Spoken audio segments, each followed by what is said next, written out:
Mesurer la partialité des articles de presse avec l'intelligence artificielle, le Los Angeles Times se lance dès le mois de janvier. La direction du journal veut aussi diversifier les points de vue dans ses colonnes. Alors certains y voient un nouveau pas du plus grand quotidien de Californie en direction du président élu, Donald Trump, qui se plaint de traitements biaisés à son égard, parfois à juste titre, mais pas toujours. Se pose alors la question de la résistance des médias américains à la pression politique et à la pression économique. Julie Rosis, d'abord, cet outil de mesure du biais, qu'est-ce que c'est ? C'est une annonce qui a fait réagir dans le milieu des médias, celle du propriétaire du Los Angeles Times, invité dans le podcast conservateur de Scott Jennings le 2 décembre. One of the most interesting Americans. He is the owner of the Los Angeles Times newspaper. Dr. Patrick Soon-Shiong is here. Patrick Soon-Shiong, milliardaire, actif dans les biotechnologies, lève le voile sur un nouvel outil qu'il veut lancer dès le mois de janvier. You have a bias meter, so somebody could understand as they read it that the source of the article. Un biaisomètre ou un calculateur de biais qui sera intégré aux articles d'actualité et surtout d'opinion. Chaque lecteur pourra ainsi, je cite, comprendre que la source de l'article présente un certain niveau de partialité. Ce projet a immédiatement suscité la colère de la rédaction du titre et de son syndicat.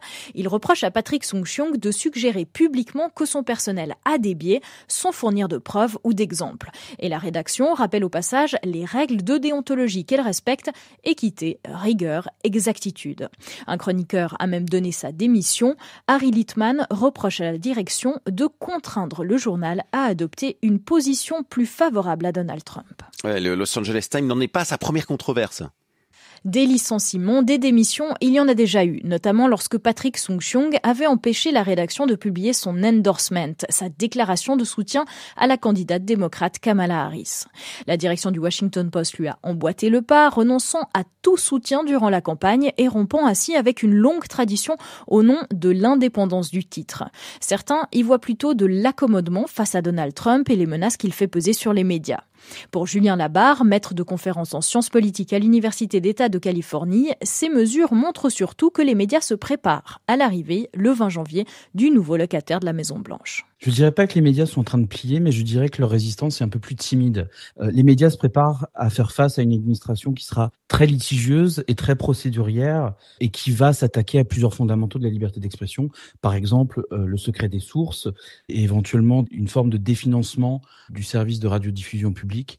Et vraiment, toutes ces plateformes de médias se préparent à une forme de harcèlement juridique avec des abus de procédure, avec des convocations intempestives.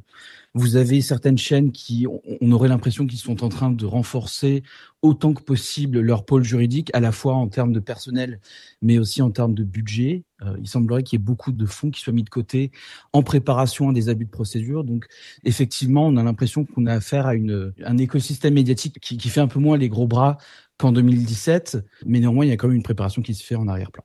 Oui, harcèlement juridique, c'est fort. Julie, est-ce qu'il y a déjà des premiers signes d'une telle attitude de la part de Donald Trump et son entourage ? Le président élu a remporté mi-décembre une victoire symbolique contre ABC News qui l'accusait de diffamation. La chaîne a cédé et payera 15 millions de dollars pour régler l'affaire à l'amiable. De quoi encourager le républicain qui brandit déjà la menace de procès du même genre contre d'autres chaînes et journaux. Le directeur de Reporters sans frontières aux États-Unis, Clayton Weimers, appelle les entreprises médiatiques à ne pas céder. Dans le cas du procès contre ABC, la plupart des experts en droit des médias s'accordent à dire que Donald Trump n'aurait pas obtenu gain de cause en poursuivant la chaîne pour diffamation.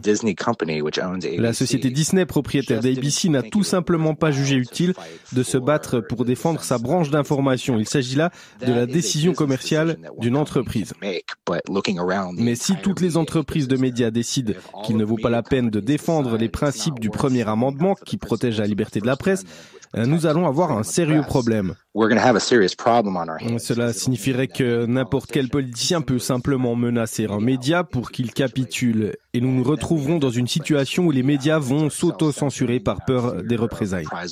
Reporters sans frontières qui a émis des recommandations à l'intention de Donald Trump pour combler le fossé entre lui et les médias, notamment en reconnaissant leur rôle dans le bon fonctionnement de la démocratie ou encore en agissant pour libérer les journalistes emprisonnés hors des États-Unis. Julie Rosis, merci.